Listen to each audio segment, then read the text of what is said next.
जरूरी है। कहाँ से मिलेगा ऑक्सीजन?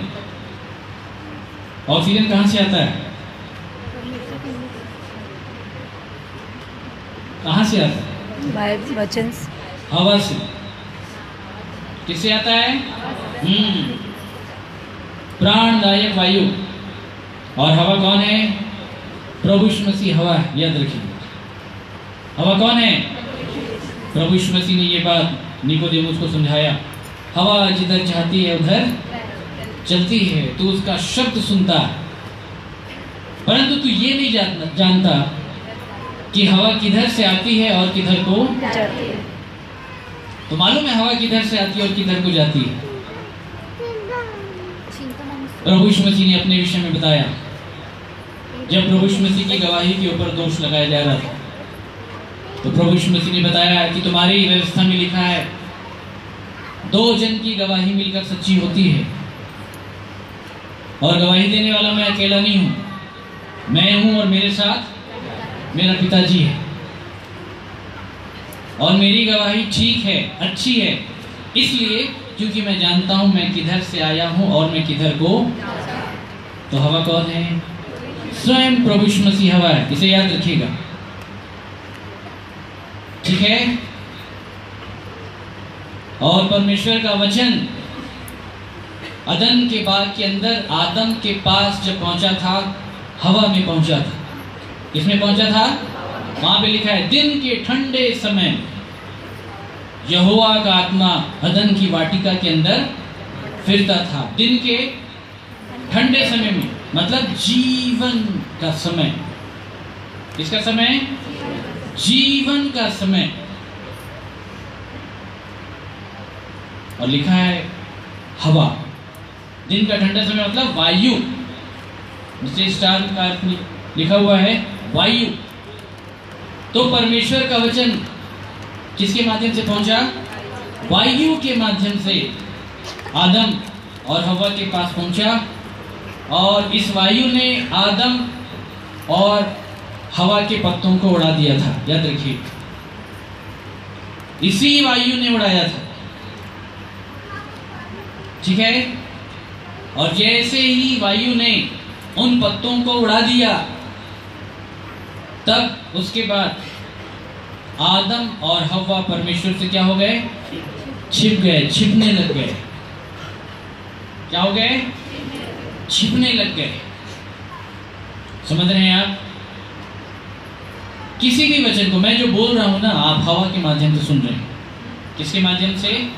याद रखिए, जब तक उच्चारण ना हो, जब तक शब्द का संबंध, इस बात को समझिएगा, जब तक शब्द का संबंध हवा के साथ नहीं होगा, तब तक वो वचन नहीं ठहरेगा। याद रखिए, क्या नहीं ठहरेगा? याद रखिए, शब्द का संबंध हवा के साथ होना बहुत जरूरी है। मैं जब बोल रहा हूं तो ये वचन है, ये क्या है? और अगर नहीं बोल रहा हूं तो ये शब्द है मात्र। क्या है? वचन का मतलब होता है शब्द और उच्चारण। वचन का मतलब होता है शब्द और उच्चारण। और जब भी कोई उच्चारण करता है तो शब्द के साथ हवा का उल्लेख होता है। अगर हवा नहीं है तो कुछ नहीं हो सकता मेरे प्रिय। समझ रहे हैं? तो वो प्राणदायक वायु कौन है? प्रभु यीशु मसीह है, याद रखिए। और इसे सबसे पहले स्वयं अच्छे से श्वास लेना सीखें। कैसे श्वास लेना सीखें? अच्छे से। अच्छा, श्वास का एक प्रकार है। श्वास की क्वालिटी क्या है, कोई बता सकता है?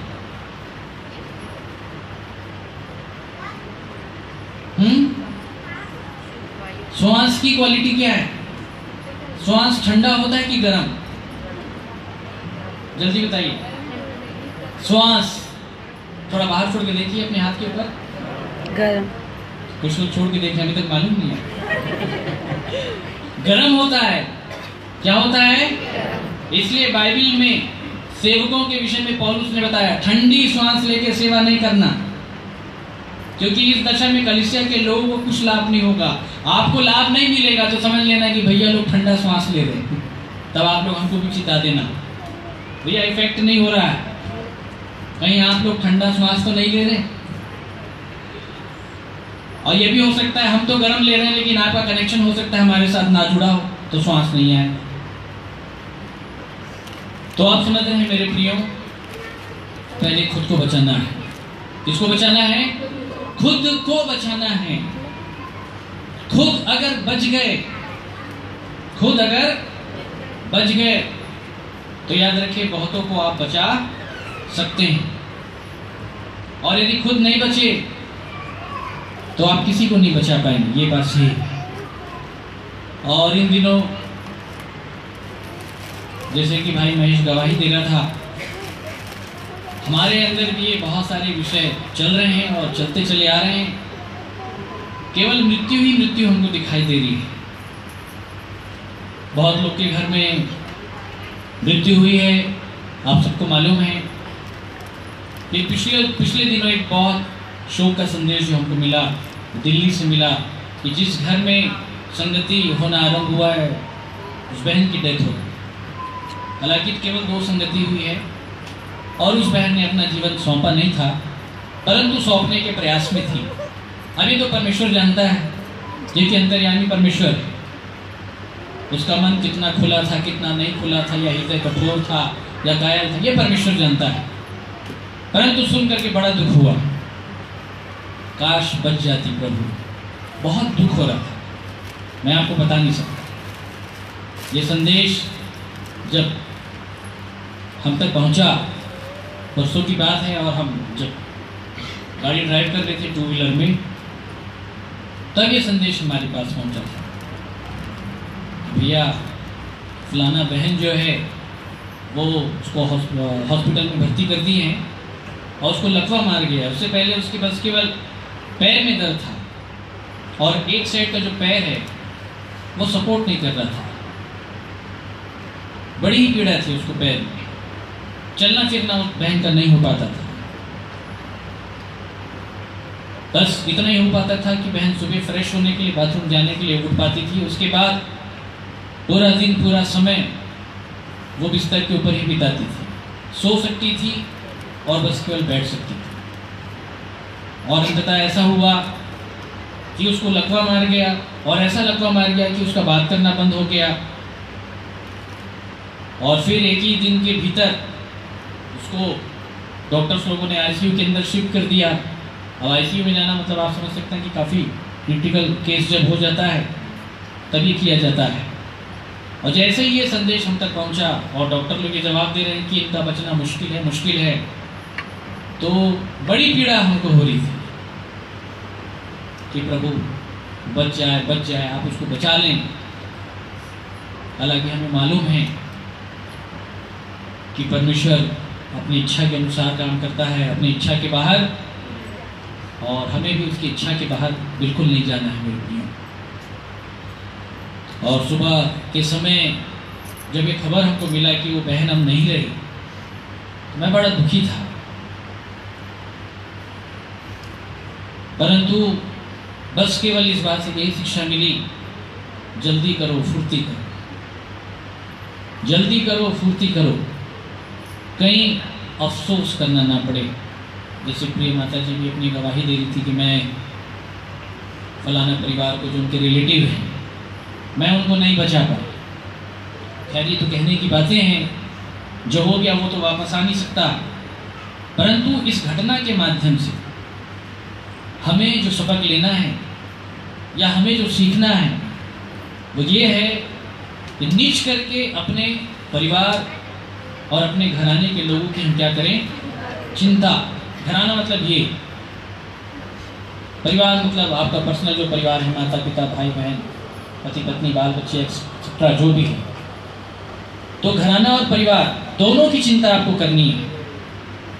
और यदि कोई अपने घराने और परिवार की चिंता नहीं करता है तो परमेश्वर का वचन ये बताता है कि वह विश्वास से मुकर गया है और अविश्वासी से भी क्या बन गया है?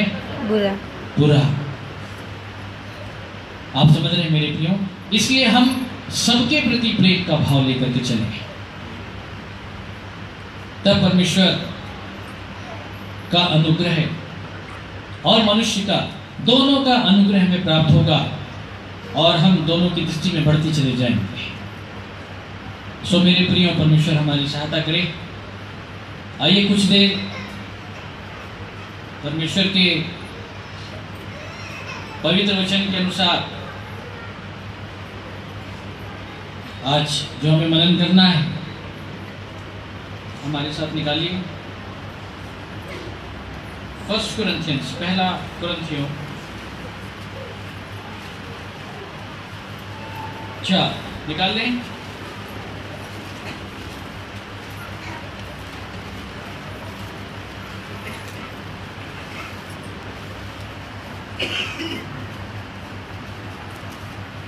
चार का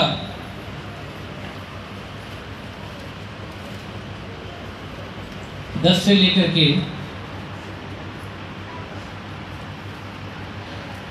13 तक आपको पढ़ना है। और इससे पहले हम पढ़ना आरंभ करें, इब्रानियों की किताब निकालें हमारे साथ।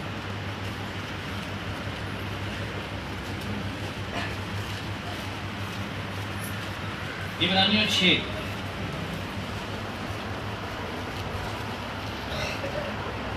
6 का 13 से लेकर के हम 20 तक पढ़ेंगे। पहले निकाल लें, पहला कुरिन्थियों 4 का 10। कोई भी एक, हाँ, जिनके पास माइक है, हाँ पढ़े हैं।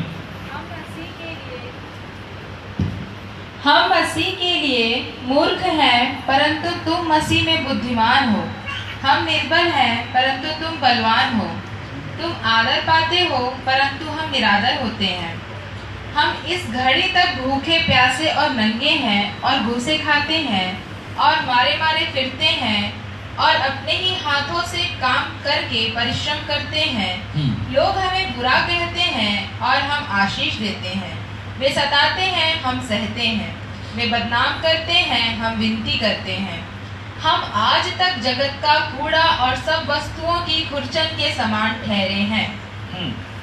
अब निकालें इब्रानियों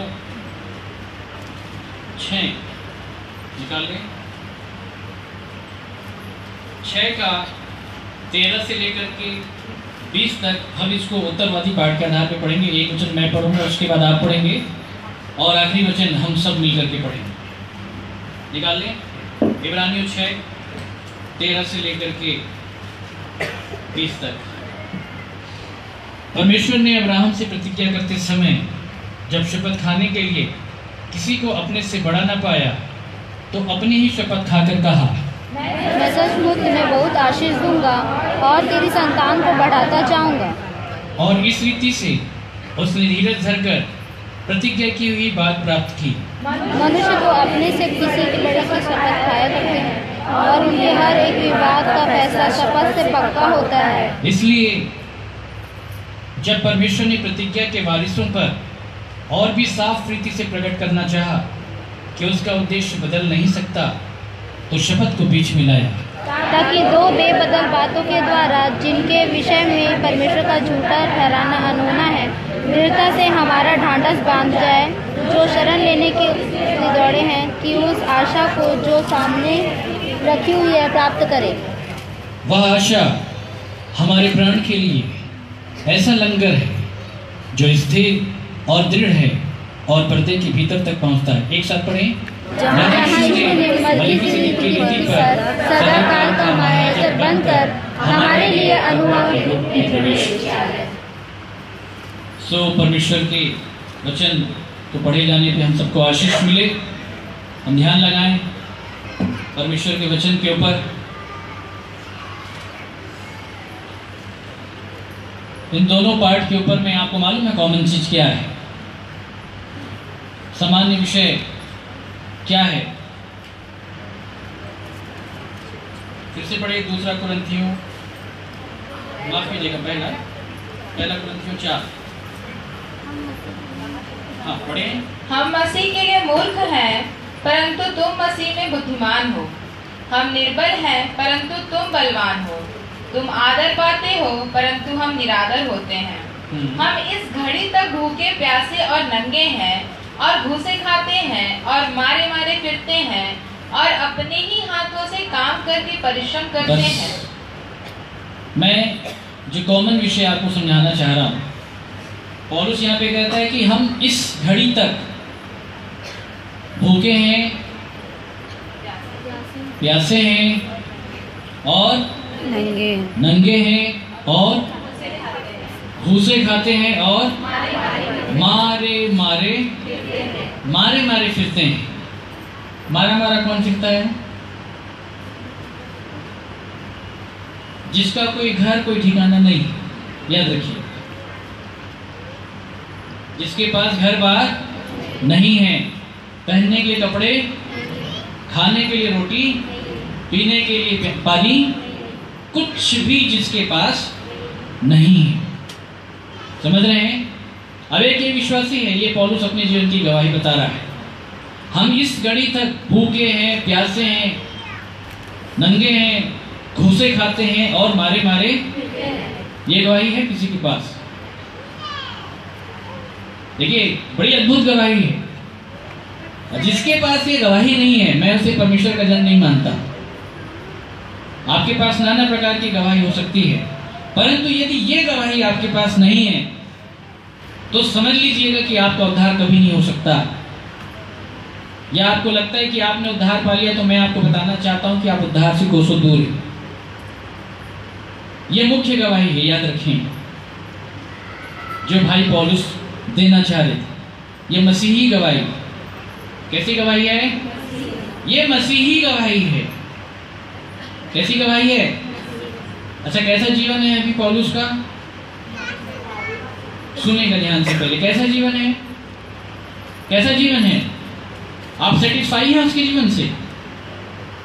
जल्दी बताइए। लग रहा है पीछे वाले? भूखा हूं, प्यासा हूं, नंगा हूं, घूसे खाता हूं और मारे आप सेटिस्फाई हैं? सेटिस्फेक्शन मिल रहा है क्या? जल्दी बताइए। मिलता है? नहीं मिलता। कैसे मिलेगा? जिसके पास रोटी नहीं है, जिसके पास पानी नहीं है, जिसके पास कपड़ा नहीं है, जिसके पास घर, मतलब उसके हालात वर्तमान में तो अच्छे, लेकिन आगे जाकर के यही व्यक्ति क्या बोलता है, इसको समझ लीजिए। पहला कुरिन्थियों 11:1।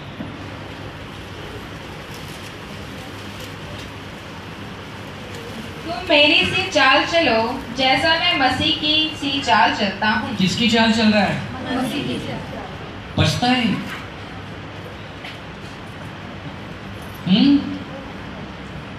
किसकी चाल में आता है ये? मसीह की चाल। याद रखिएगा, किसकी चाल है? मसीह।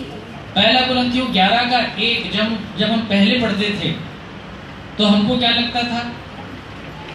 केवल यही वचन अगर आप पढ़ेंगे जो पौलुस कह रहा है कि तुम मेरी सी चाल चलो क्योंकि मैं मसीह की सी चाल चलता हूँ, तो केवल इतना लाइन पढ़ के क्या लगता होगा? एकदम प्रभु यीशु मसीह चल रहा होगा।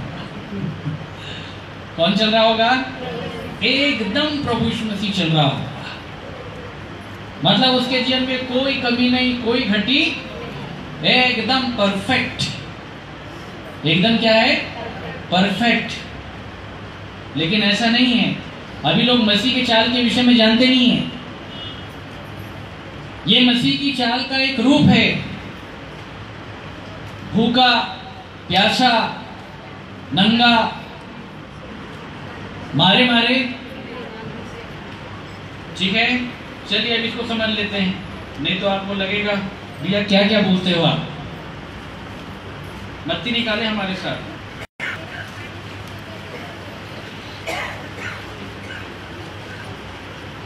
मत्ती 25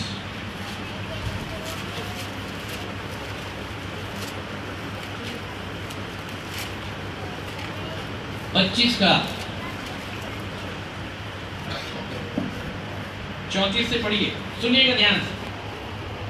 तब राजा अपनी दाहिनी ओर वालों से कहेगा, हे मेरे पिता के धन्य लोगों, आओ उस राज्य के अधिकारी हो जाओ जो जगत के आदि से तुम्हारे लिए तैयार किया गया है। क्योंकि मैं भूखा था और तुमने मुझे खाने को दिया, मैं प्यासा था और तुमने मुझे पानी पिलाया। मैं परदेशी था और तुमने मुझे अपने घर में ठहराया।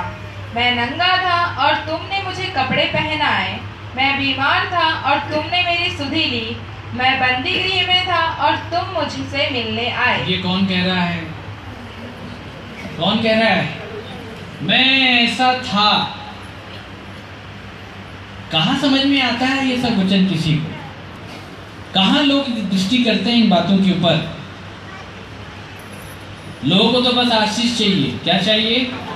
हमको ले लो। जिनको बस केवल आशीष चाहिए वो हमको ले सकते। क्या चाहिए लोगों को? बस केवल आशीष, मीठा मीठा। क्या चाहिए? मीठी बातें, मलाईदार बातें, ठीक है, जो पेट में पचे। कहाँ पचे? समझ रहे हैं? परंतु जो बातें, जो चर्चा हम कर रहे हैं ना, इसका संबंध शरीर, प्राण और आत्मा के उद्धार से जुड़ा। अगर इन बातों को आप नहीं समझे, स्वर्ग आपको नहीं मिले, ठीक है। और इसलिए पौलुस कहता है कि मैं तुम्हारे लिए परमेश्वर की ओर से अच्छी और उद्धार वाली बात का भरोसा करता हूं। मैं उद्धार की चर्चा करता हूं, बेकार की बात नहीं करता। सारी बातें उचित तो है, परंतु सबसे लाभ, सो जो लाभ की बात है उसको पकड़ने का प्रयास करें मेरे प्रियो। ये मसीह का कैरेक्टर है। क्या कहता है मसीह आप अपने बारे में? पढ़िए फिर से 35। क्योंकि मैं भूखा था, मैं भूखा था और तुमने मुझे खाने को दिया। तुमने मुझको क्या दिया? खाने को दिया। क्या दिया? खाने को दिया। तुमने, किसने? कितने लोग देंगे खाना उसको? जल्दी बताइए। आप लोगों से पूछ रहा हूं, बाहर वालों, कितने लोग देंगे खाना उसको? नहीं दोगे? तो हाथ खड़ा करो, बताओ एकदम सीधा और हमारी तरफ देख के। देंगे खाना पक्का? देख मैं द्वार पर खड़ा होके अंदर आऊंगा। क्या करने? तो खाना चाहिए। क्या चाहिए? उसको खाना चाहिए, ठीक है। अब खाना हम कैसे दे सकते हैं ये हमको समझना है। आगे। मैं प्यासा था और तुमने मुझे पानी पिलाया। मैं प्यासा था, तुमने मुझको पानी पिलाया। मैं परदेसी था। मैं क्या था? परदेसी। परदेसी। और मैं परदेसी था और तुमने मुझे अपने घर में ठहराया। कहाँ ठहराया? घर में। अपने घर में, ठीक है। विषय बहुत बड़े बड़े हैं कि अब ये घर क्या है जिसमें ठहराना है, परंतु सार बताऊंगा। आगे। मैं नंगा था और तुमने मुझे कपड़े पहनाए। मैं नंगा था और तुमने मुझको कपड़े पहना दिया। और मैं बीमार था और तुमने मेरी सुधि ली। मैं क्या था? बीमार लोगों की क्या लेना? सुधि लेना। क्या लेना? सुधि। और आगे। मैं बंदी गृह में था और तुम मुझसे मिलने आए। मैं कहाँ था? मैं बंदी गृह में था और तुम मुझसे।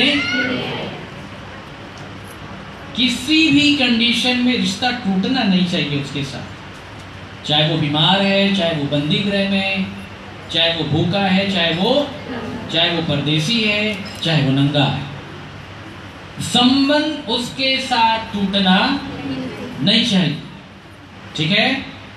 अब कैसे होगा? आगे। तब धर्मी उत्तर देंगे। तब धर्मी उसको उत्तर देंगे, हे प्रभु, हमने कब तुझे भूखा देखा? हमने कब आपको भूखा देखा प्रभु? ये समझ में नहीं आ रही आपकी बात। हमने कब आपको भूखा देखा और खिलाया? और कब आपको हमने खिलाया? या प्यासा देखा और पानी पिलाया? कब आपको प्यासा देख के पानी पिलाया? हमने कब तुझे परदेसी देखा और अपने घर में ठहराया? कब परदेसी था अपने घर में हमने आपको ठहराया? या नंगा देखा और कपड़े कपड़े पहनाए? हमने कब तुझे बीमार या बंदी गृह में देखा और तुझसे मिलने आए? तब राजा उन्हें उत्तर देगा, मैं तुमसे सच कहता हूँ कि तुमने जो मेरे इन छोटे से छोटे भाइयों में से किसी एक के साथ किया, वह मेरे साथ ही किया। ठीक है। तो मसीह को खाना खिलाना, पानी पिलाना, कपड़े पहनाना, घर में जगह देना, बंदी गृह में उससे भेंट करने जाना, बीमारी में उसकी सुधि लेना, किस चीज को दिखाता है? छोटों को ग्रहण करना। किसको ग्रहण करना? क्योंकि उनके अंदर मैं था, मैं हूं। और इसलिए परमेश्वर के वचन में लिखा है कि कोई अपने भाई को मूर्ख ना कहे। यदि कोई अपने भाई को मूर्ख कहता है तो वह कचहरी में दंड के योग्य होगा। मैं दंड देने नहीं आया हूं, परंतु यदि मूर्ख समझोगे तो दंड दे दूंगा। समझ रहे हैं आप? जो कोई छोटों को ग्रहण करता है, क्या कहा प्रभु यीशु मसीह ने? यदि तुम में से कोई छोटे से छोटे को भी मेरा दास या चेला जान करके एक कटोरा ठंडा पानी, तो किसी रीति से भी अपना प्रतिफल नहीं खोएगा, क्योंकि वो मैं। कौन है? मैं। तो ये विश्वासी की जिम्मेदारी है। समझ रहे हैं आप? पौलुस भी ऐसा ही है। इसलिए भूखा हूं, प्यासा हूं, बीमार हूं, कपड़े नहीं है, घर नहीं है, परदेसी हूं, मारे मारे फिरता हूं। देखो, परमेश्वर ने जो कहा है वो विश्वासी के जीवन में इस रीति के आधार पर चरितार्थ होगा। पौलुस के जीवन में हुआ, हमारे जीवन में भी होना चाहिए और होगा, अगर ध्यान से समझ के चलेंगे तो। इसे सेवा कहते हैं। इसे क्या कहते हैं? इसे सेवा कहते हैं, याद रखिएगा। इससे बढ़कर और दूसरी बातों को सेवा नहीं कहते। यशायाह निकालिएगा, यशायाह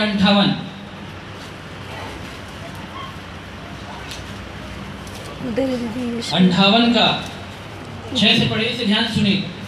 जिस उपवास से मैं प्रसन्न होता हूँ, वह क्या यह नहीं कि अन्याय से बनाए हुए दासों और अंधेर सहने वालों का जुआ तोड़कर उनको छुड़ा लेना और सब जुओं को टुकड़े टुकड़े कर देना।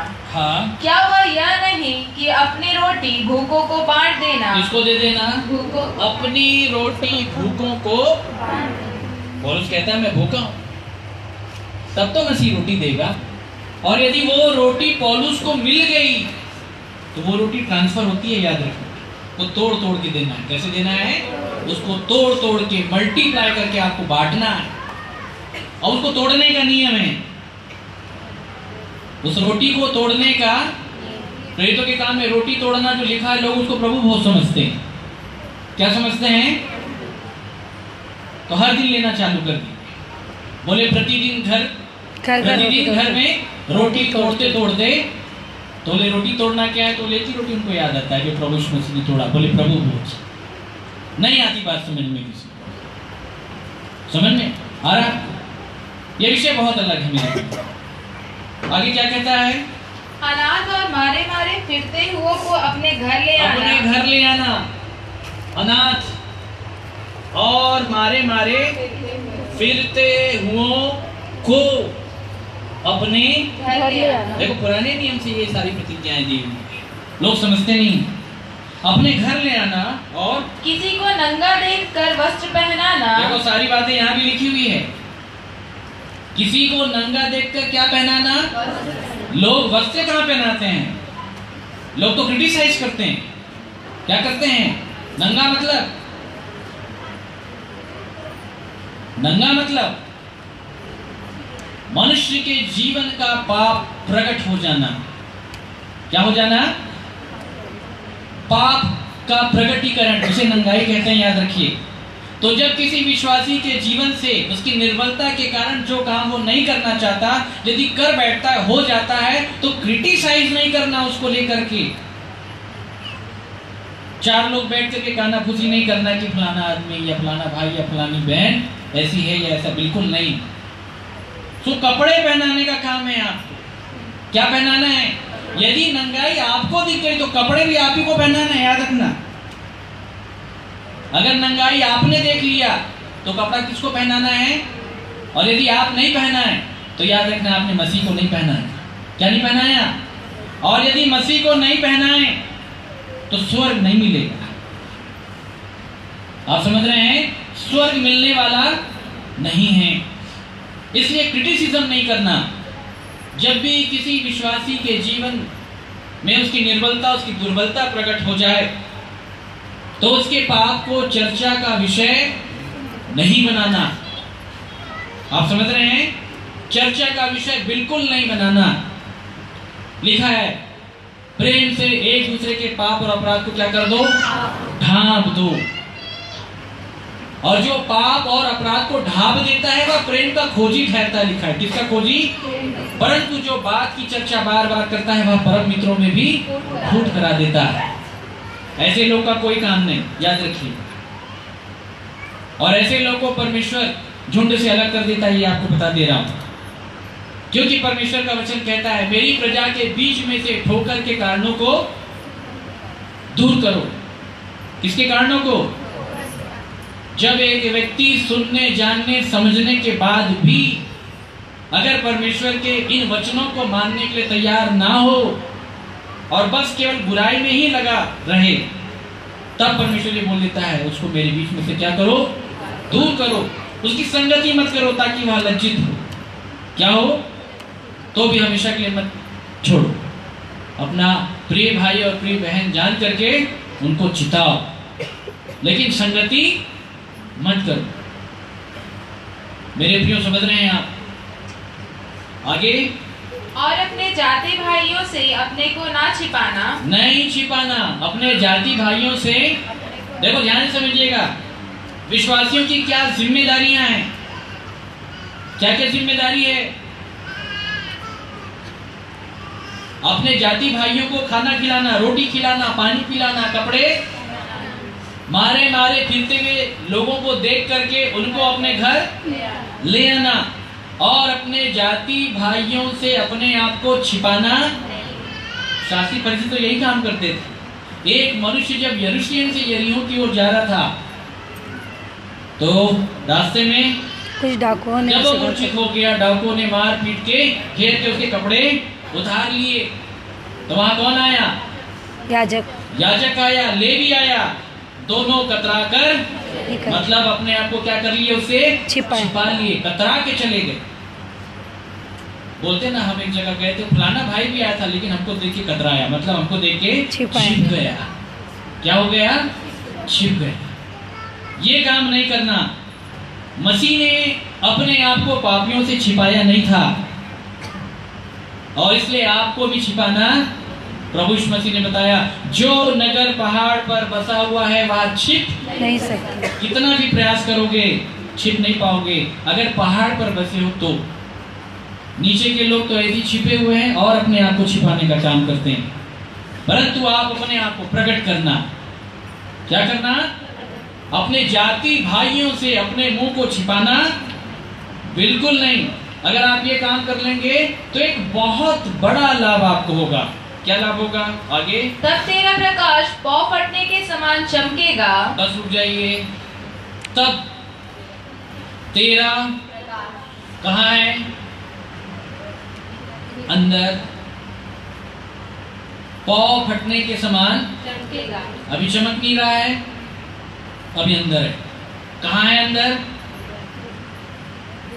अंदर कहाँ है? हृदय में। कहाँ? हृदय में क्या चीज है?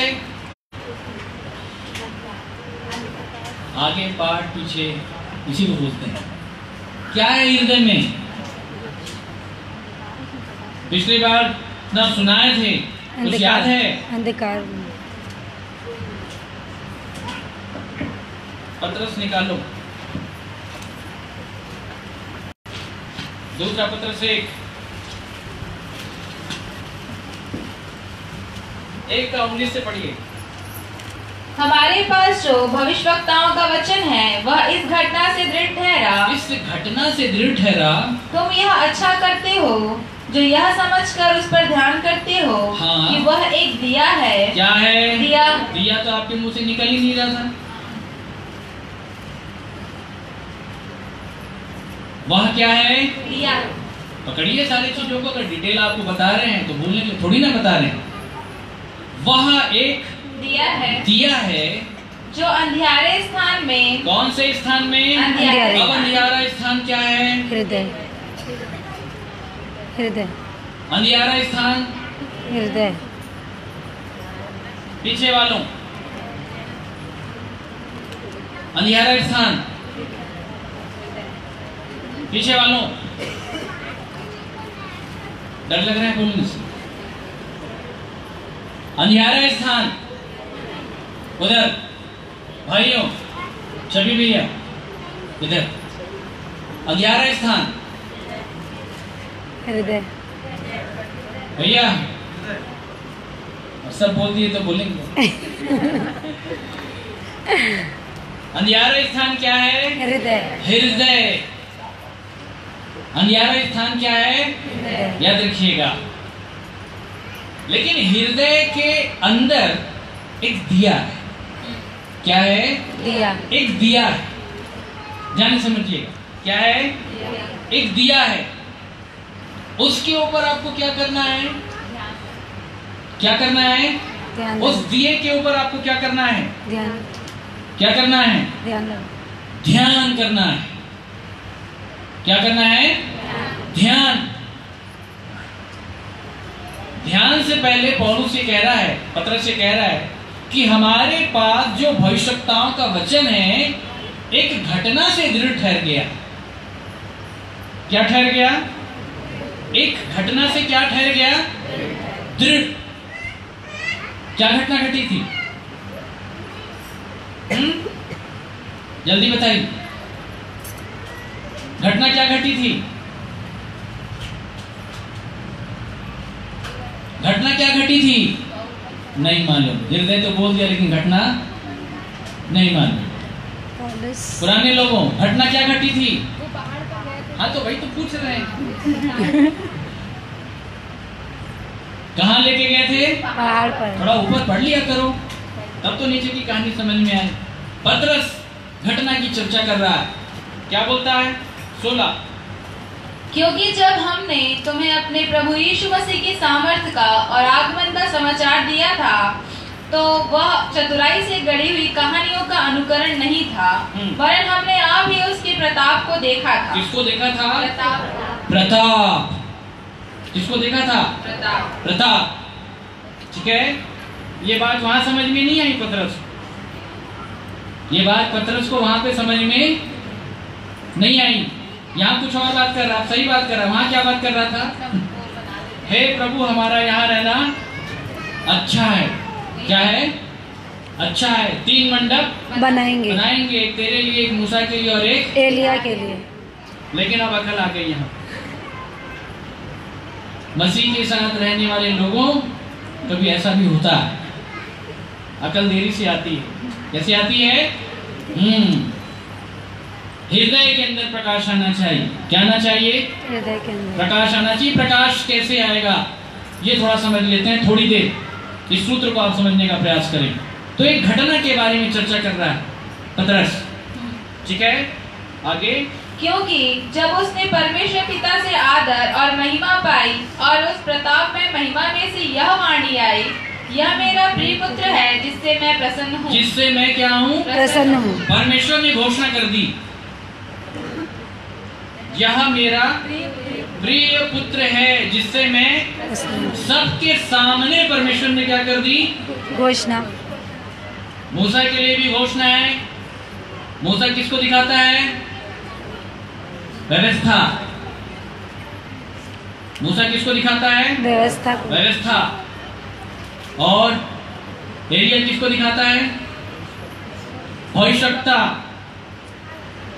ठीक है, और पतरस प्रेरित, उसके अपने लोग, चेले या प्रेरित या कलीसिया या नींव या पत्थर, सबके सामने परमेश्वर ने ये घोषणा कर दी कि ये मेरा प्रिय पुत्र है जिससे मैं अत्यंत प्रसन्न हूँ। तो मैं इनकी सुन। अब इस घटना से परमेश्वर का जो वचन था वो क्या ठहर गया? दृढ़। बोलिए हमारे साथ, क्या ठहर गया? दृढ़। दृढ़ मतलब अटल, पक्का हो गया। क्या हो गया? पक्का। पक्का हो गया। अब वो टल नहीं सकता। तो इस घटना के पीछे का संदेश क्या था, जिसके चलते परमेश्वर का वचन इस घटना के द्वारा दृढ़ हो गया। परमेश्वर का वचन ऐसे दृढ़ नहीं हो सकता। मैं आपको बताना चाहता हूं। रोमियो निकालें।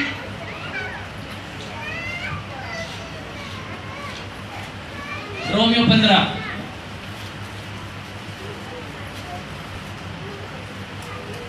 15 का 7 से पढ़ी। इसलिए जैसा मसीह ने परमेश्वर की महिमा के लिए तुम्हें ग्रहण किया है, वैसे ही तुम भी एक दूसरे को ग्रहण करो। पतरस को ग्रहण किया कि नहीं किया? इतनी गलत बात कर रहा था तो भी ग्रहण किया कि नहीं किया? बिल्कुल किया, छोड़ा नहीं। उसको अपने साथ लेके गया था, साथ लेके उसको मालूम था कैसे व्यक्ति को ऊपर लेके जा रहा।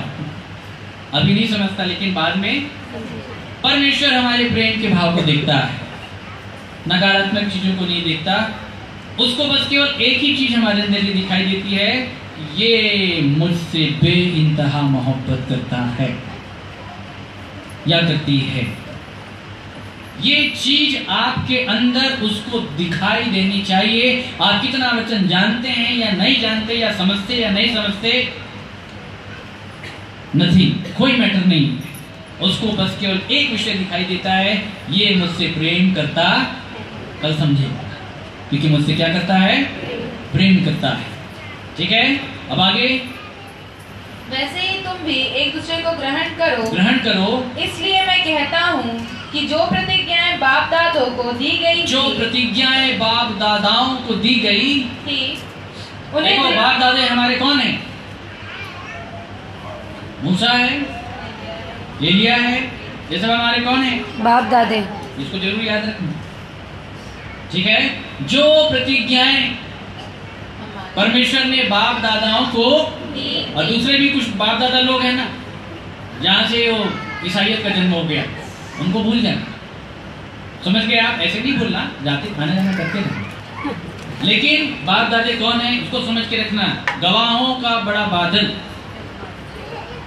ठीक है, जिनको प्रतिज्ञाएं, वाचाएं, उपासनाएं, अधिकार सब कुछ मिला, उनको स्मरण रखना। जो प्रतिज्ञाएं परमेश्वर ने बाप दादाओं को दी, उन्हें दृढ़ करने के लिए, उन्हें क्या करने के लिए? दृढ़ करने के दृढ़ लिए, करने के लिए। क्या करने के लिए? दृढ़। उसको दृढ़ करने के लिए मसीह परमेश्वर की सच्चाई का प्रमाण देने के परमेश्वर लिए, की सच्चाई का प्रमाण देने के लिए खतना किए हुए लोगों का सेवक बना। हाँ, प्रतिज्ञाएं दृढ़ कैसे होती है? अब पूरा जोड़ के पढ़ना पड़ेगा। प्रतिज्ञाएं दृढ़ कैसे होती है? कोई भी वचन दृढ़ कैसे होता है? पीछे पीछे पीछे। प्रतिज्ञाएं दृढ़ कैसे हुई? पढ़वा तो दिया है, अब समझिए, बोलिए। सेवक बनने के बाद जो प्रतिज्ञाएं परमेश्वर ने, बच्चों को बाहर कर लें यदि कोई ज्यादा आवाज कर रहा है, और शांति के साथ आप लोग, ठीक है। जो प्रतिज्ञाएं परमेश्वर ने बाप दादाओं को दी, उसे दृढ़ करने के लिए, क्या करने के लिए? दृढ़ मतलब मजबूत। क्या करने के लिए? मजबूत करने के लिए। मसीह परमेश्वर की सच्चाई का प्रमाण दृढ़ करने के लिए और सच्चाई का प्रमाण देने के लिए मसीह खतना किए हुए लोगों का क्या बना? सेवक। आपको किसका सेवक बनना है? अगर आप चाहते हैं कि प्रतिज्ञाएं दृढ़ हो जाए, क्या हो जाए? क्योंकि यदि प्रतिज्ञा दृढ़ हो गई तो उसके लिए तो होगी, जिसके माध्यम से परमेश्वर प्रतिज्ञा दृढ़ कर रहा है, परंतु दूसरों के लिए भी कर देगा जो उसके साथ जुड़े हुए हैं। क्या किए हुए हैं? तो इस दृढ़ता में आपको उसका साथ देना है। किसका? मसीह का। किसका साथ देना है? मसीह का। क्यों? पत्रस खुला रखना, ठीक है, बोलना नहीं हम क्या बता रहे हैं। इब्रानियों फिर से निकालें, 6 का 17। इसलिए जब परमेश्वर ने प्रतिज्ञा के बारिशों पर आप सब क्या है? प्रतिज्ञा की बारिश।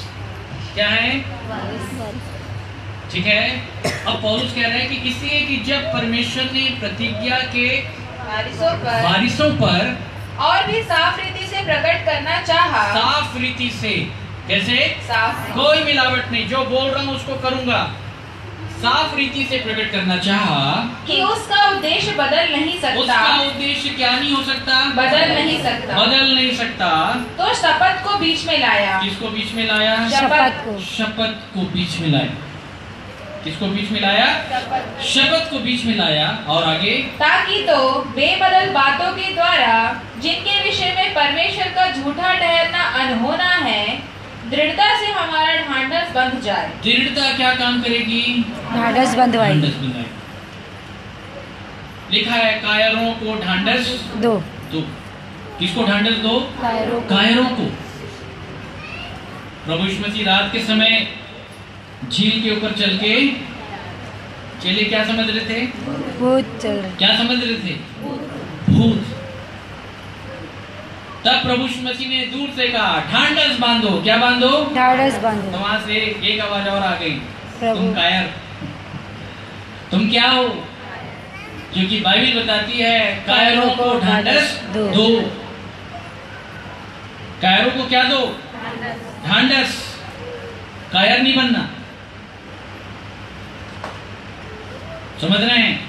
कायर बिल्कुल नहीं बनना। कायर बन जाएंगे तो क्या होगा? कायर बन जाएंगे तो क्या होगा? थोड़ा पूछना पड़ेगा, रुकिएगा, हमारे साथ निकालिए।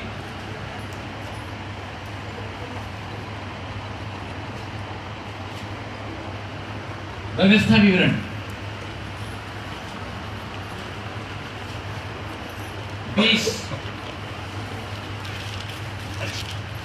20 का 1 से पढ़िएगा। जब तू, हम बताना तो कुछ और चाह रहे थे लेकिन संदेश कहीं और जा रहा है। खैर सार मिलना चाहिए। ठीक, आगे।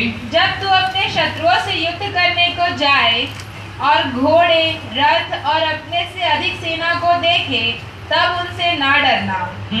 क्या नहीं करना? डरना। कायर लोग क्या हो जाते हैं? डर जाते हैं। मिस्रियों को याद रखिएगा, मिस्री लोग जो सेना और घोड़े और रथ लेके आ रहा था, उसको मालूम था कि ये लोग घोड़ा, रथ और सेना देख के क्या हो जाते हैं? तो बहुत अच्छे से मालूम था। बोले इतने साल हमारे साथ रहे हैं ना, हमको बहुत अच्छे से मालूम है कि इनको डर किस चीज से लगता है। वही पूरा सामान अच्छा और डराने का सामान लेके गए, रथ।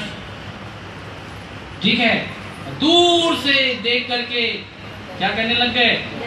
और मूसा के ऊपर टुड़टुड़ाने लगे, हमको काहे के यहाँ पे लेकर के आया, वहीं मर जाते तो अच्छा था, फिर ये आगे हम लोग को सोटा मारे।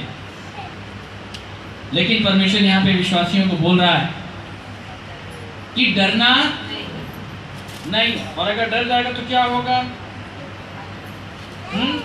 4 पढ़िए। क्योंकि तुम्हारा परमेश्वर यहोवा तुम्हारे शत्रुओं से युद्ध करने और तुम्हें बचाने के लिए तुम्हारे संग संग चलता है। संग चलता है। कैसे चलता है? संग चलता है। 3 पढ़िए। हे इस्राएलियों सुनो, आज तुम अपने शत्रुओं से युद्ध करने को निकट आए हो। तुम्हारा मन कच्चा ना हो, तुम मत डरो और ना थरथराओ और ना उनके सामने भय खाओ। बिल्कुल डरना नहीं, भय। अगर पहाड़ भी सामने है तो पहाड़ क्या हो जाएगा? हम गाना गाते हैं ना, ये पहाड़ टल जाएगा। जिससे आपको क्या लग रहा है? ये आंधी, ये तूफान सब क्या हो जाएंगे? टल जाएंगे। जब प्रभु यीशु मसीह झील के ऊपर चल के आ रहे थे पैदल, तब पतरस ने क्या कहा? हे प्रभु मुझे भी आज्ञा, हे प्रभु मुझे भी आज्ञा दिखना। यदि तू है, यदि तू ही है पानी पे चलने वाला, तो आज्ञा दे, मैं भी तेरे पास पानी पे चल कर आना चाहता हूं। तब प्रभु यीशु मसीह ने तुरंत कहा आजा। कितने फुर्ती से प्रभु यीशु मसीह ने उसको बुला लिया बिना देरी। पतरस चलने भी लग गया। पानी में चलना मतलब वचन पे चलने के जीवन को दिखाता है ना, याद रखिए। पानी पे चलना मतलब वचन का जीवन, क्योंकि पानी पे चलना जो है असंभव। आज दूसरे किसी से पूछिए कि क्या कोई वचन पे चल सकता है, बोलता है कोई नहीं चल सकता, मतलब असंभव है, वो पानी पे चलने के बराबर है।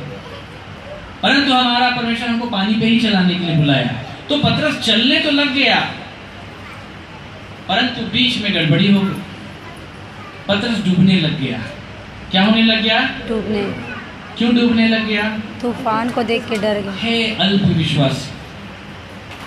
विश्वास कितना था? अल्प। पतरस को समझ में आ गया मेरा विश्वास कितना है? थोड़ा है। तब उसके बाद उसने नारा लगाना चालू किया, हे प्रभु हमारा विश्वास बढ़ाओ, क्योंकि हमारा विश्वास क्या है? थोड़ा है। और यदि आपका भी थोड़ा है तो आप यही बोलना, हे प्रभु हमारा विश्वास बढ़ा, मेरा बढ़ा। बाजू वाले को विश्वासी मत बना, पहले मेरा विश्वास बढ़ा। अपना ऑक्सीजन नहीं लिए तो दूसरे को कहां से देंगे? ठीक है, मेरा विश्वास बढ़ा। हे अल्प विश्वासी, तूने क्यों संदेह किया? क्या किया? संदेह जैसे ही होता है उसको पकड़ लो बाहर। परमेश्वर के साथ या परमेश्वर की ओर से जो सामर्थ मिलती है चलने के लिए, संदेह उस सामर्थ को क्या कर देती है? खत्म। मनुष्य तुरंत डूबना चालू हो जाता है। याद रखिए, पतरस संदेह करने लग गया। और आगे लिखा है कि चलने तो लगा परंतु हवा को देख के डर। किसको देख के? हवा। अब यहाँ पे हवा जो है ये दूसरी वाली हवा है ना, ये शैतान है। ये कौन है? शैतान। जब हम इस वचन को पढ़ रहे थे हम सोच रहे थे ये कितने समय की बात है? दोपहर की, सुबह की, सांझ की, सांझ, रात हो चला था। क्या हो चला था? रात हो चला। रात में कहाँ हवा दिखाई देती है प्रभु? और वो भी झील के ऊपर, जहाँ चारों ओर से क्या है? अंधेरा। चारों ओर से अंधेरा ही अंधेरा है। इस समय तो लाइट, प्रकाश, ये सारी चीजें तो कुछ भी नहीं था। लोग दिया बाती से काम चलाते थे। क्या देखने लग गया वो? हवा। हवा जो है वो विपत्ति को दिखाता है। किसको दिखाता है? विपत्ति, विपरीत परिस्थिति। उसको देखकर डरना बिल्कुल नहीं। ठीक है, अगर डर जाएंगे तो क्या हो जाएगा? कायर, डूब जाएंगे। स्लोगन है ना, जो डर गया वो मर गया। हाँ, ये बात बिल्कुल सही, सब यहीं से निकला है। समझ रहे हैं आप? तो परमेश्वर ने आपको डरने के लिए नहीं बुलाया है, ललकार लगाने के लिए बुलाया है। यहोवा की तलवार और गिदोन की तलवार, ऐसी ललकार लगाने के लिए बुलाया। डरोगे तो क्या ललकार लगाओ? इसलिए परमेश्वर ने इस्राएलियों से कहा कच्चा नहीं होना, डरना नहीं, नहीं तो क्या हो जाएगा? 8 पढ़िए। इसके अलावा सरदार सिपाहियों से यह भी कहे, कौन कौन मनुष्य है जो डरपोक और कच्चे मन का है? हाँ, अब देख लो, ये बुलाए हुए झुंड में से कौन कौन ऐसे लोग हैं जो डरपोक और कच्चे मन का है, जिसका मन पका नहीं। कौन कौन कच्चे मन का है? क्या करो? वह भी अपने घर को लौट जाए। चले जाओ भैया वापस। क्योंकि जो लोग डरपोक और कच्चे मन के थे ना, वो लोग बार बार मिस्र को याद करते थे, बार बार अपने मन कहाँ फेरते थे? मिस्र में। मिस्र ही बढ़िया था भैया, मिस्र ही बढ़िया था, यहाँ तो इतना दुख है, इतना तकलीफ है, और यही भैया हमको लेके। लोग ऐसे ही कुड़कुड़ाते हैं, ऐसे ही बड़बड़ाते हैं। हम तो कहीं ऐसा बोल के लायक ही नहीं है, हम तो आपको सच्चाई का बखान करके लेके आए हैं। दुखी दुख मिलेगा, क्या मिलेगा? लेकिन दुख के साथ शांति भी मिलेगी। मसीही शांति जो संसार में किसी के भी पास, वो आपके पास हो। तुम दुख उठाने के लिए, और यदि डर लग रहा है, मन कच्चा हो रहा है, तो वापस तुम्हारा क्या काम? तुम लोग युद्ध नहीं कर पाओगे। क्या नहीं कर पाओगे? युद्ध नहीं कर पाओगे। ठीक है, आगे क्या लिखा है? अपने घर को लौट जाएं ऐसा ना हो कि उसकी देखा देखी उसके भाइयों का भी हियाव टूट जाए। हाँ, भाइयों का भी हियाव क्या हो जाए? अब एक डर रहा है तो दूसरा भी उसके मारे, फिर ऐसा पड़ोसी डराने का ही काम करता है। समझ रहे हैं? वो जब भेद लेने के लिए परमेश्वर ने भेजा था कनान का सबको, और इस्राएल लोग आके एक दूसरे को डराएंगे, तू तो बिल्कुल डरा नहीं, 4 फुट का है, वो तो 12 फुट का है। तो ये दहाड़ मार रहा होगा इधर से तो उसको चुप कराए होंगे, मैं 6 फीट का होके नहीं जा पा रहा, तू 4 फीट का क्या कर लेगा? अरे हाँ ठीक बोल रहा है। ऐसे लोग को क्या करो? दूर करो। क्या करो? क्या समझ रहे हैं आप? हालांकि हाइट पर्सनालिटी से लेना देना नहीं है,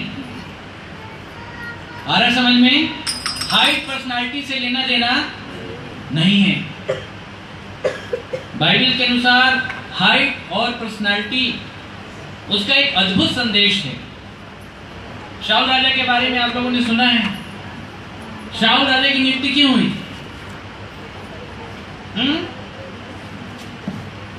गलत प्रार्थना के कारण उसकी नियुक्ति हुई। किसके कारण?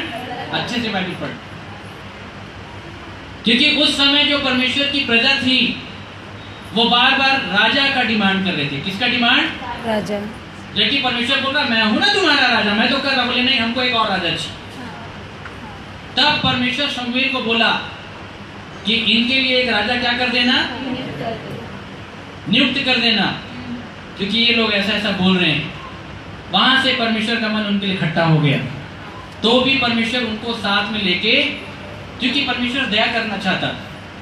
और तब ऐसे परिस्थिति में परमेश्वर ने शाऊल राजा को, किसको? शाऊल कैसा था? शाऊल कैसा था? अरे लंबा चौड़ा था शाऊल। अभी खैर खुलवाने का समय नहीं है। उसकी हाइट पर्सनालिटी बड़ी लाजवाब थी। जैसे ही शमूएल गया और शाऊल को देखा, परमेश्वर ने बताया यही है वो, इसको राजा बना दे। क्या बना दे? राजा बना दे। तब शमूएल ने कहा कि क्या कोई परमेश्वर के राजा के समान है यहाँ पे? उसके जैसा लंबा चौड़ा हाइट पर्सनालिटी वाला कोई नहीं था। और जो उस समय लंबे भी थे ना, वो शाऊल के कंधे तक आते। कहां तक आते थे? वो सबसे हाइटेड था। समझ रहे हैं? परमेश्वर ने उसको राज्य दे दिया। किसको? शाऊल को राज्य दे दिया। समझ रहे हैं? शाऊल की अधीनता में परमेश्वर ने अपनी सेना को कर दिया। समझ रहे हैं? लेकिन अंततः गोलियत ने ललकार दिया, उससे ज्यादा पर्सनालिटी वाले। गोलियत की पर्सनालिटी उससे ज्यादा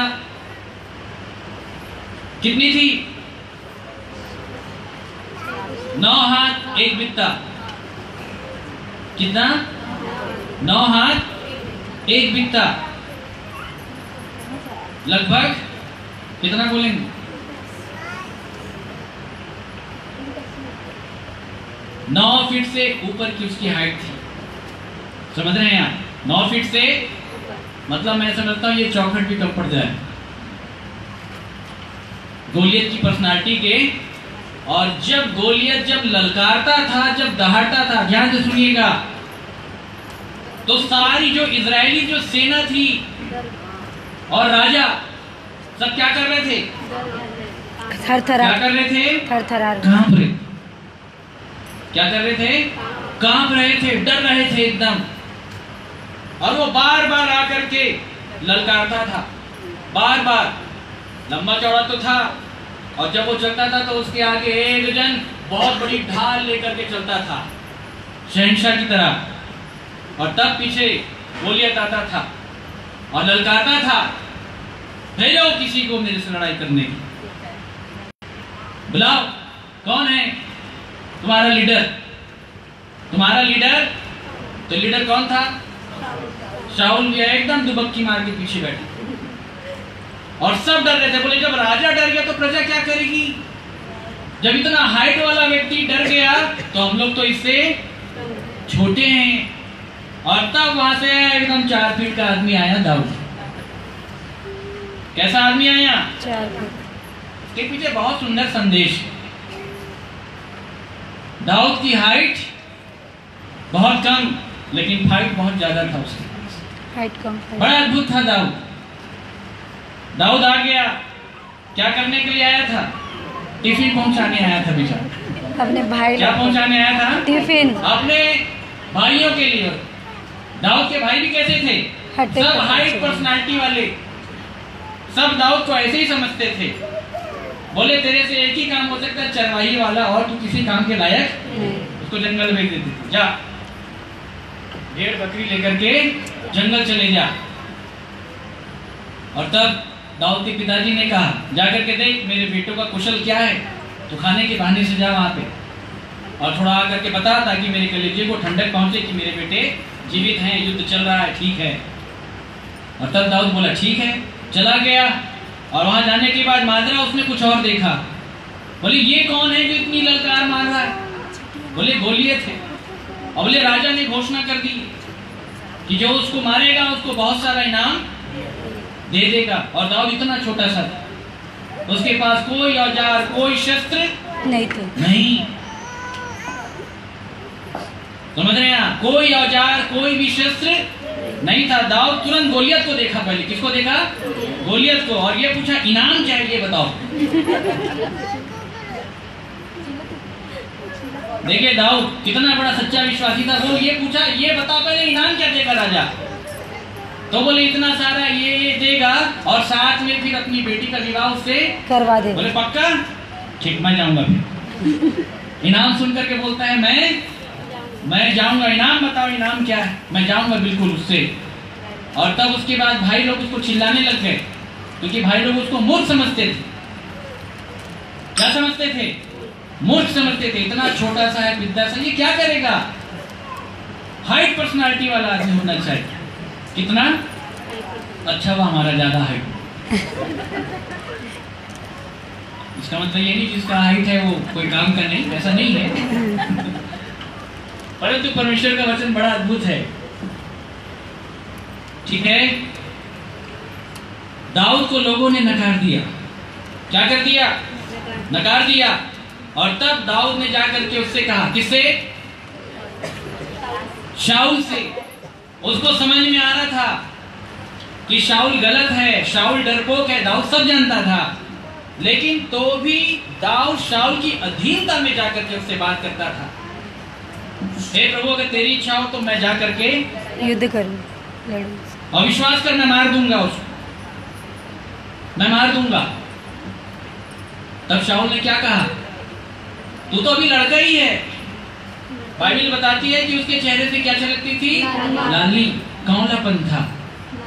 अभी अभी जवानी की अवस्था में उसने कदम रखा था। तू तो अभी लड़का ही है, और वो तो बचपन से योद्धा है, लड़कपन से। कब से? लड़कपन से योद्धा है, और तू बच्चा है। तब दाऊद ने अपनी क्वालिटी गिनाई कि बोले तेरे दास ने भालू और रिछनी सिंह दोनों को पछाड़ा। सिंह मतलब शैतान। सिंह मतलब शैतान। बोले ये क्या है? इसको भी पछाड़ दूंगा मैं। जब सिंह को पछाड़ दिया तो ये गोलियत क्या है? और बोले कि जब कोई भालू या सिंह झुंड के बीच में घुस आता था और मेमने को उठा के जबड़े में फंसा के लेके चला जाता था, तो तेरा दास सिंह का पीछा करता था। किसका? बताओ, सिंह की रफ्तार कितनी होती है? इंसान दौड़ पाएगा? दाऊद की रफ्तार कितनी है, इसको समझने का प्रयास करो। फुर्ती से दौड़ता था और उसके जबड़े से मेमने को निकाल के बचा के। क्या समझते हैं? सिंह का पूरा पावर उसके जबड़े में रहता है। अगर पकड़ लिया, अब सोचिए वो कैसे उसके मुंह को फाड़ता रहा होगा। क्या योद्धा रहा होगा दाऊद। मुंह को फाड़ करके मेमने को बचा लिया था। इसे सेवक कहते हैं, इसे लीडर कहते हैं। आप समझ रहे हैं? तेरे दास ने भालू और सिंह दोनों को, और वो खतना रहित क्या है जो जीवते परमेश्वर की सेना को ललकारे। और तब उसके बाद शाऊल ने कह दिया, जा यहोवा तेरे साथ रहे।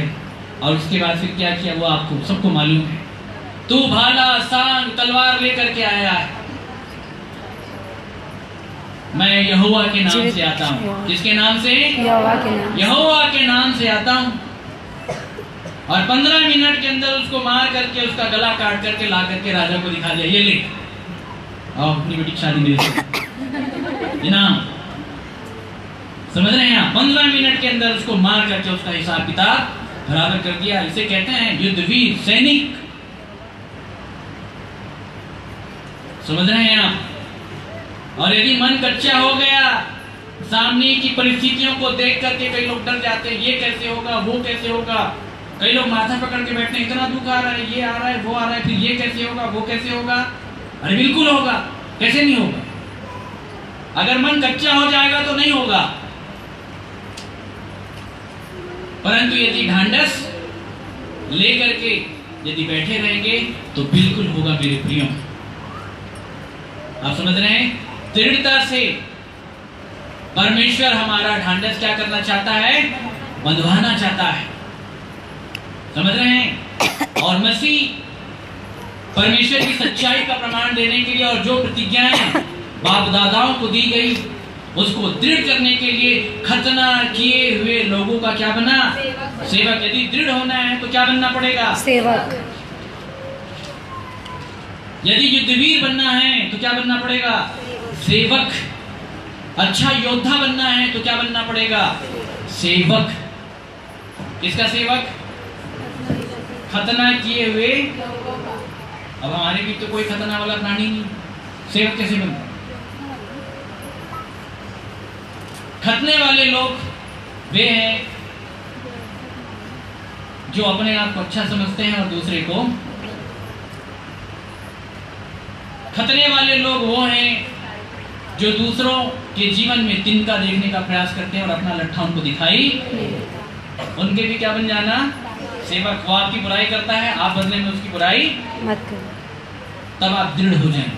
क्या हो जाएंगे? तब परमेश्वर आपको दृढ़ कर देगा। और जब आप दृढ़ हो जाएंगे तब आपको ढांढस मिलेगा। क्या मिलेगा? और ढांढस आपको आगे बढ़ाएगा। कहां? क्या लेने के लिए? पढ़ लो। दृढ़ता से हमारा ढांढस बंध जाए, जो शरण लेने को इसलिए दौड़े हैं कि उस आशा को जो सामने रखी हुई है प्राप्त करें। बस आप समझ रहे हैं? तब एक व्यक्ति शरण लेने के लिए दौड़ेगा। किसके लिए? यार आज हम ये नहीं बता पाएंगे कि शरण क्या चीज है, परंतु अगली बार बताने का प्रयास करूंगा। तो आप समझ रहे हैं मेरे प्रियो? इस घटना से दृढ़ ठहरा। चलिए पतरस, उसके बाद समाप्त करेंगे। तो वो जो घटना थी जो परमेश्वर ने बताया, ठीक है, कि मसीह सबका सेवक बनेगा। किसका सेवक बनेगा? सबका। व्यवस्था वालों का भी क्या बनेगा? क्योंकि व्यवस्था वाले जो हैं वो खतने को दिखाते हैं। किसको? जो लोग भविष्यता समझे जाते हैं उनका भी क्या बनेगा? और वहां पे और कौन खड़ा है? पतरस अपने चेलों का भी क्या बनेगा? सेवक। सबका दास। ये उस घटना का संदेश है। आप समझ रहे हैं? पढ़िए। हमारे पास जो भविष्यवक्ताओं का वचन है वह इस घटना से दृढ़ ठहरा। तुम यह अच्छा करते हो जो यह समझकर उस पर ध्यान करते हो कि वह एक दिया है जो अंधियारे स्थान में उस समय तक प्रकाश देता रहता है। वो क्या है? दिया। वो एक दिया है जो अंधियारे स्थान में उस समय तक प्रकाश देता रहता है। उस समय तक मतलब भले जीवन में अंधियारा है, देह में अंधियारा है। कहाँ अंधियारा है? क्योंकि देह में अगर उजाला आएगा तो हृदय से आएगा। कहाँ से आएगा? याद रखिए, मनुष्य के देह का नवीनीकरण यदि होगा हृदय से होगा। किससे होगा? हृदय से। याद रखिए, अभी ये बताने का समय नहीं कि हृदय की और क्या क्या भूमिका है, परंतु समझते हैं इसलिए आपको बता रहे हैं।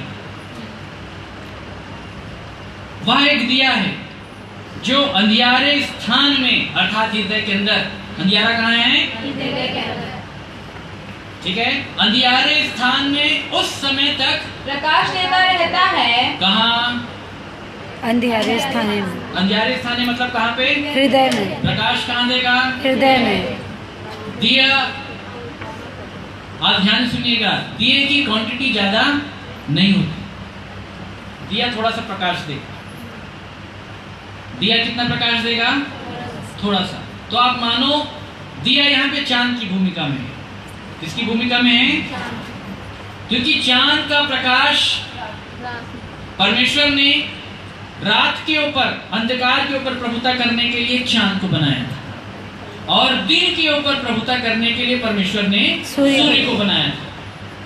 समझ रहे हैं? तो जो लोग आज भी अंधकार में हैं, जिनके अंदर वो पौ नहीं फटा, वो उजियाला नहीं हुआ, उनके लिए चंद्रमा का प्रकाश बनकर के मसीह अवेलेबल है। मैंने आपको बताया था कि चंद्रमा के प्रकाश की भूमिका क्या है, उसका गुण क्या है।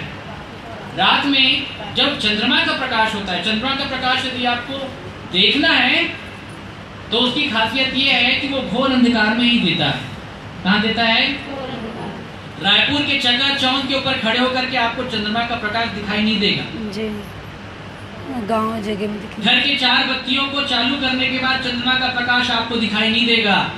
चंद्रमा का प्रकाश यदि आपको देखना है तो जंगल का रुख करना पड़ेगा, क्योंकि जंगल में होता है घोर अंधेरा, वहां पे चंद्रमा का प्रकाश होता है, घोर अंधकार में। तो चंद्रमा का प्रकाश ऐसा होता है कि आप एक कदम बढ़ा सकते हैं। कितना कदम? एक कदम।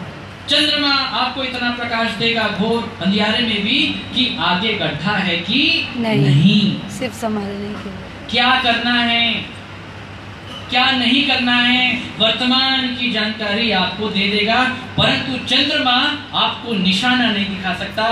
निशाने के लिए आपको सूरज चाहिए। क्या चाहिए? सूरज। निशाने के लिए आपके जीवन में सूर्य के उदय का होना बहुत जरूरी है। और अब सूर्य जहां तक की आपकी दृष्टि है वहां तक आपको क्या दिखाएगा? निशाना। और तब जब निशाना दिखता है तब सूर्य के प्रकाश में एक विश्वासी का दौड़ना आरंभ होता है। जैसे पौलुस कहता है, मैं निशाने की ओर दौड़ा। ये सब गूढ़ बातें हैं, हवा में कुछ नहीं होता। उसके लिए पहले अंधियारे से निकलना पड़ेगा। समझ रहे मेरे प्रियो? तो दिए के अंदर क्या है? माफ कीजिएगा, हृदय के अंदर क्या है? दिया। अंधियारा। परंतु हृदय के अंदर एक चीज परमेश्वर ने दिया है। क्या है? कि तुम क्या हो? क्या है तुम्हारे अंदर? दिया। दिया। प्रभु यीशु मसीह ने चेलों को क्या बताया? दिया। क्या बताया? दिया। दिया। लोग दिया जलाकर नीचे नहीं रखते हैं, कहाँ रखते हैं? पैमाने के। तो जिसके हृदय के अंदर दिया जल रहा होगा वो पहाड़ के ऊपर होगा। कहाँ होगा? क्योंकि रोशनी सूरज से, प्रकाश के ऊपर, पहाड़ के ऊपर ही आपको प्राप्त होगी। याद रखिए, कहाँ पे मिलेगी? पहाड़ के ऊपर। ठीक है? तब तक आपको क्या करना है? इस दिए के ऊपर क्या करना है? ध्यान लगाना। और ये दिया कौन है? प्रभु यीशु मसीह। क्या करना है? ध्यान। ठीक है?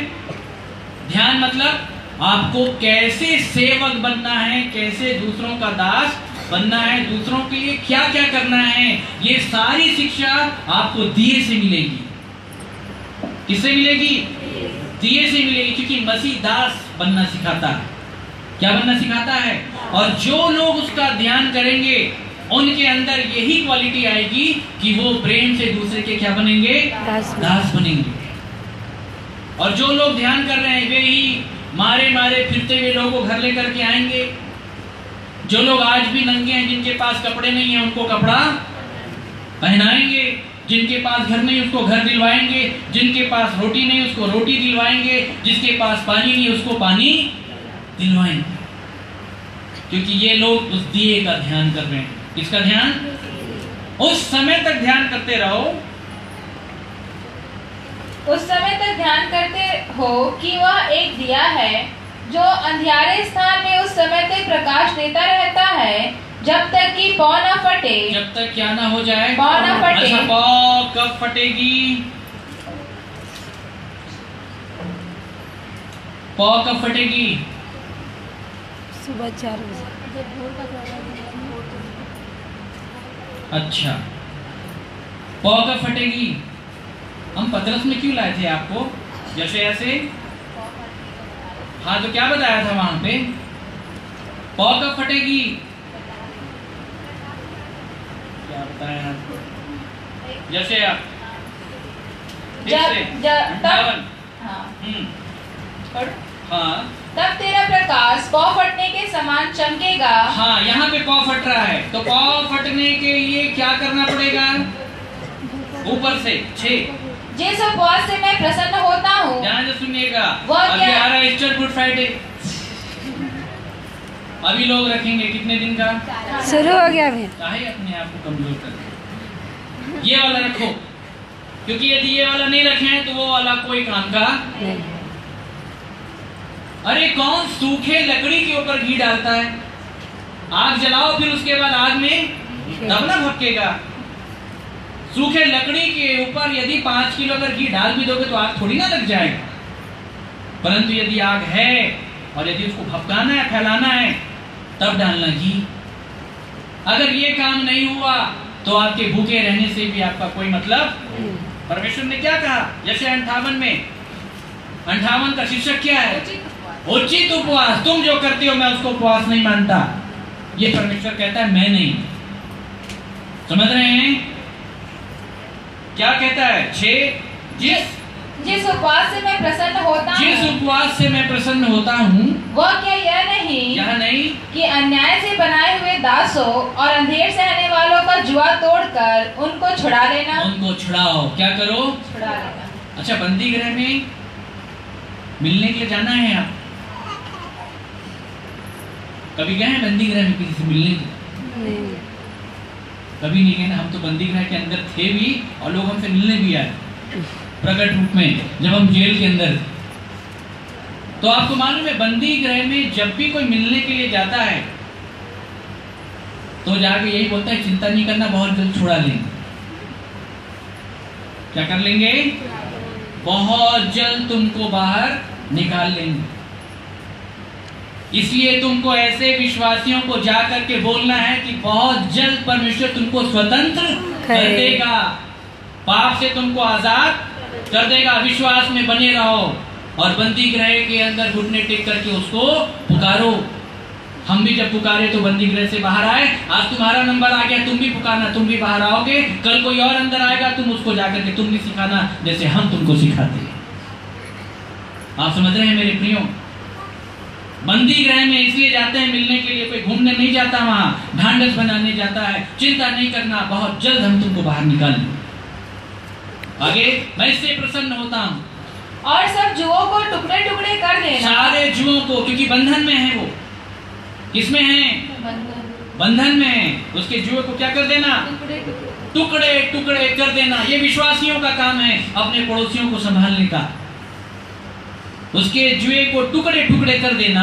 क्या वो यह नहीं कि अपनी रोटी भूखों को बांट देना? भूखों को बांट देना, अपनी रोटी खुद भूखा रह करके इसको, प्रभु इसको खिला दीजिए, क्योंकि मेरा भाग तो आप हैं। मेरा भाग, मैं आपसे जीवित रह लूंगा। मैं अपनी रोटी जो आपने मुझको दी है, मैं इसको दे देता हूँ। आगे, अनाथ और मारे मारे फिरते हुओं को अपने घर ले आना। अनाथ और मारे मारे फिरते हुओं को अपने घर ले आना। कहाँ ले आना? अपने घर। जैसे पौलुस कहता है, मैं अनाथ, मैं मारा मारा फिरता, अपने घर ले आना।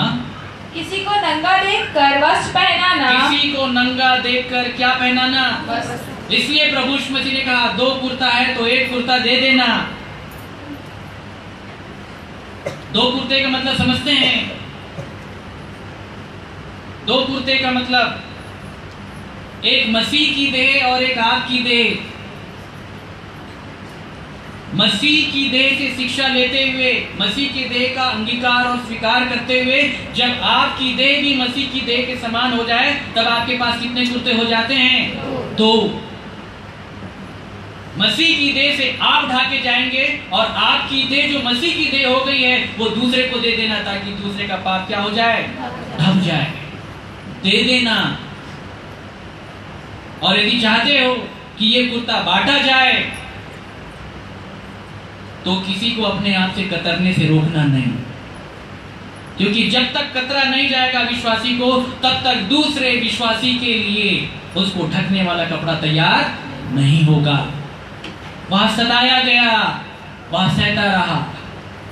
जिस प्रकार भेड़ वध होने के समय और भेड़ी ऊन कतरने के समय चुपचाप शांत रहती है, उसने भी अपना मुंह, यदि आपको कतरा जा रहा है तब समझ लेना कि आपके पड़ोसी भाई के लिए कतरा जा रहा है, क्योंकि उसके पास कुर्ता नहीं।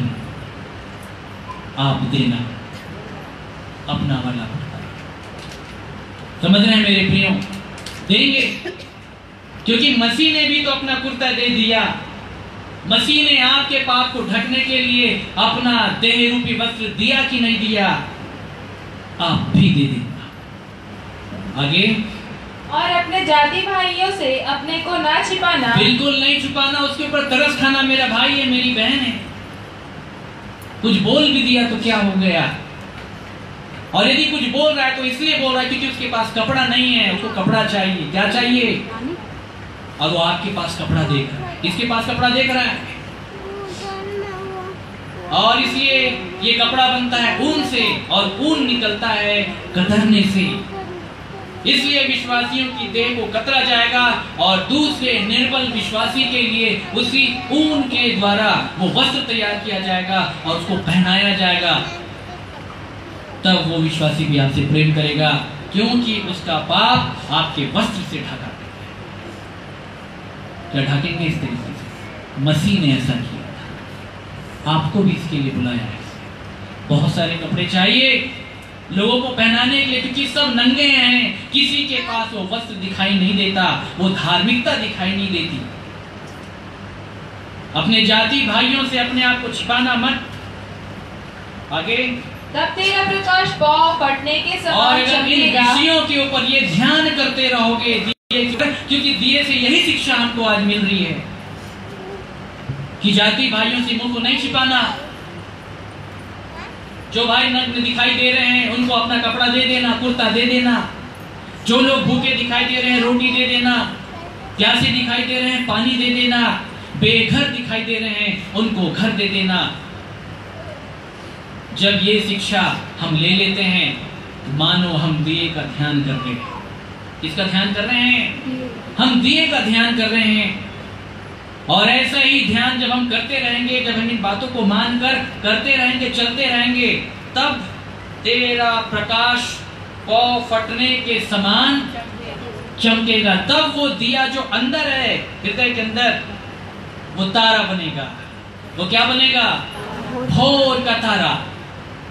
जो दूसरा कुरिन्थियों 4 में पौलुस ने बताया कि वो भोर का तारा तुम्हारे हृदय में चमक उठे। और तब वो जो तारा बनेगा, वो तारा सूर्य से प्रकाश लेगा। किससे प्रकाश लेगा? और सूर्य से प्रकाश लेने के बाद आपकी देह को उजियाला देगा। किसको उजियाला देगा? आप समझ रहे हैं मेरे प्रियो? तब आपकी देह भी उजियाले में आएगी। परंतु अभी वो छोटे प्रकाश के रूप में, वो दिए के रूप में, वो हृदय के अंदर है। कहाँ है? और ये पाँव तभी फटेगी जब हम ये काम करेंगे। परंतु दुष्टों के लिए परमेश्वर का वचन कहता है निश्चय पाँव नहीं फटेगी। जो लोग इस वचन के ऊपर ध्यान नहीं करते उनके लिए पाँव कभी नहीं फटेगी। मेरे प्रियो, हमारे लिए फट सकती है अगर हम इन वचनों के ऊपर ध्यान दें, मन लगाएं। और आगे क्या होगा? और तू शीघ्र चंगा हो जाएगा। क्या हो जाएगा? शीघ्र अभी चंगा। देह अच्छी नहीं है, इस देह में चंगाई दिखाई नहीं देती, तो क्या हो जाएगा? चंगा हो जाएगा। क्योंकि लिखा है कि तुम उसके किरणों से चंगे हो जाओगे। तुम्हारी देह चंगी हो जाएगी, ठीक हो जाएगी, तू चंगा हो जाएगा। तेरा धर्म तेरे आगे आगे और चलेगा। तब उसके बाद तेरा धर्म तेरे आगे आगे चलेगा। यहोवा का तेज तेरे पीछे रक्षा करते चलेगा। ये तेज क्या करेगा? रक्षा। जो पीछे तेरा पीछा करते हुए आ रहे हैं उसको दूर कर देगा। पुरानी बातों को भूलकर आगे की ओर आप तब बढ़ पाएंगे। क्यों? क्योंकि यहोवा का तेज आपके पीछे होगा, रक्षा करते चलेगा। तब तू पुकारेगा और यहोवा उत्तर देगा। तब तू पुकारेगा और यहोवा उत्तर देगा। आज नहीं देगा, अभी नहीं देगा। जब ध्यान करोगे इन बातों का, तब तू पुकारेगा, यहोवा उत्तर देगा, और तू दुहाई देगा और वह कहेगा मैं यहाँ हूँ। मैं यहाँ हूँ मेरे पुत्र। बोल, मैं कहीं नहीं हूँ, मैं यहाँ हूँ तेरे साथ, तेरे आगे और तेरे। तब आप बोल सकते हैं, ये गीत गा सकते हैं, उसने मुझे आगे और पीछे से घेर रखा है। और आगे, यदि तू अंधेर करना और उंगली उठाना और दुष्ट बातें बोलना छोड़ दे, अगर छोड़ दे, अंधेर करना, उंगली उठाना और दुष्ट बातें, पड़ोसी के बारे में निंदा करना, विरोध करना छोड़ दे, उदारता से भूखे की सहायता करे, उदारता से भूखे की सहायता करे, और दीन दुखियों को संतुष्ट करे, हाँ तब अंधियारे में तेरा प्रकाश चमकेगा, हाँ, और तेरा घोर अंधकार दोपहर का सा उजियाला हो जाएगा। तेरा घोर अंधकार दोपहर का सा उजियाला हो जाएगा। सूर्य के प्रकाश के समान तेरा धर्म चमकेगा। और आगे, यहोवा तुझे लगातार लिए चलेगा, लगातार लिए चलेगा, और अकाल के समय तुझे तृप्त और अकाल के समय, किसके समय? अकाल के समय। बहुतों के जीवन के लिए अकाल हो सकता है, परंतु ऐसे खोजियों के लिए यहोवा की ओर से अकाल नहीं होगा। तू अकाल के समय तृप्त होगा, और तेरी हड्डियों को हरी भरी करेगा, हरी भरी करेगा, और तू सींची हुई बारी और ऐसे सोते के समान होगा जिसका जल कभी नहीं जिसका सूखता, जल कभी नहीं सूखता। जीवन का जल तेरे अंदर हमेशा 12 महीने रहे। तब और आगे, तेरे वंश के लोग बहुत काल के उजड़े हुए स्थानों को फिर बसाएंगे, उजड़े हुए स्थानों को, जो पुराने विश्वासियों ने काम नहीं किया, जो स्थान उजड़ा हुआ है, तुम्हारे द्वारा मैं बनाऊंगा उजड़े हुए स्थानों को। तू पीढ़ी पीढ़ी की पड़ी हुई नींव पर घर उठाएगा, वो जो नींव जिसके ऊपर अब तक मसीही इमारत तैयार नहीं हो सकी है, तैयार करने का प्रयास किया गया परंतु फेल हो गए, ऐसी नींव के ऊपर आगे, तेरा नाम टूटे हुए बाड़े का सुधारक, और तेरा नाम टूटे हुए बाड़े का सुधारक, और पथों का ठीक करने वाला पड़ेगा, और परमेश्वर के मार्ग का ठीक करने वाला।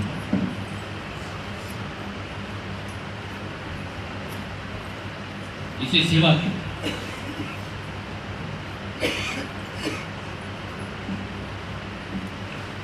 जाओ, मेरे लोगों के लिए मार्ग तैयार करो, क्योंकि मार्ग आज गुम है। लोगों ने परमेश्वर के वचन को तोड़ दिया है, मरोड़ दिया है, कहीं मार्ग दिखाई नहीं पड़ता। वो बरसों की नींव जहां परमेश्वर चाहता है कि उस पे घर उठाए, काम करे, वो आज सुनसान पड़ी हुई है। शैतान ने बाड़े को तोड़ दिया है और परमेश्वर के लोगों के ऊपर वो कब्जा करके बैठा है, परंतु वे जानते नहीं। जाओ तुम उसको ठीक करो, मैंने तुमको इसके लिए बुलाया है।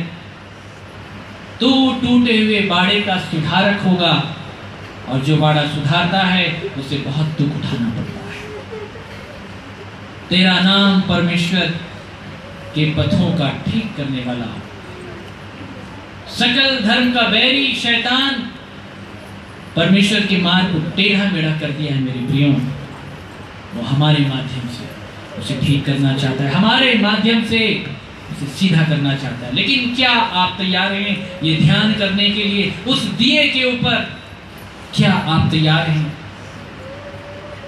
ताकि वो पौ आपके अंदर फटे, वो दिया वो भोर के तारे के रूप में आपके हृदय के ऊपर चमक उठे, वो जियाला आपको मिल जाए। मेरे प्रियो, आइए उस सनातन परमेश्वर के ऊपर दृष्टि करें। आइए सब अपनी